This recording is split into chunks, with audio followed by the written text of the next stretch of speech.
Hey everyone, Ariel Adams here with theblogtoread.com. This is the Praesto GMT.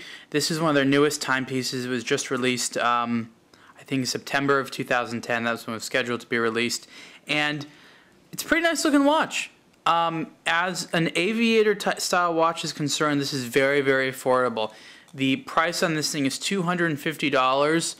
The pre-order price, if you were pre-ordering, it was like $180, which is a really, really good deal. And let me tell you a couple of things of why it's a good deal. Case is PVD black coated steel. It's 45 millimeters wide. It's an AR coated sapphire crystal. It's not the best sapphire crystal you'll ever see, but it's pretty good. And the reason I say it's not the best one ever is there's a little bit of distortion at extreme angles like that, and it's not as well coated as some of the higher end ones. But again, you're talking about 250 bucks. The dial is really clean and crisp, very aviator style, easy to read hands.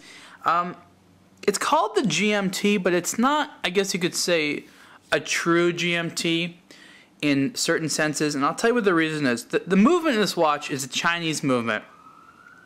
I forgot the exact one. It's I think it's made in Shanghai or something like that. And a lot of the less expensive GMT movements don't have a GMT hand that adjusts in basically 1 hour increments like you'd expect them to do. Let me try to pull it out here and show you. What it does is it actually moves just along there. You see that? How it's moving like that? Just sort of like an hour hand.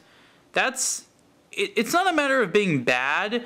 It's just a matter of you can't accurately do anything because you can't accurately sync it with the proper time. So you're just sort of like gauging between the hours. Like, well, it's sort of between 4 and 5.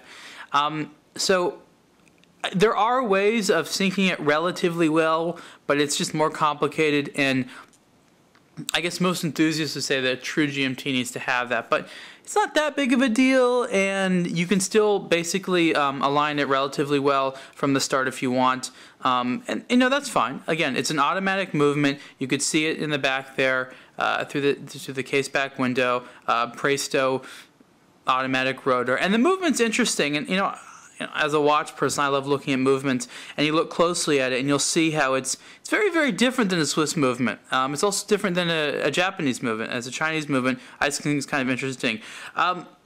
Overall, this is a nice timepiece for the money.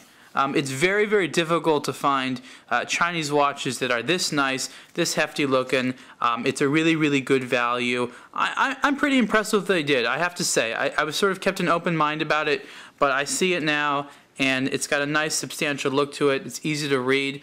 For 250 bucks, honestly, you can't do too much worse, and you can't really get that much better. Good deal. Again, this is the Praesto GMT.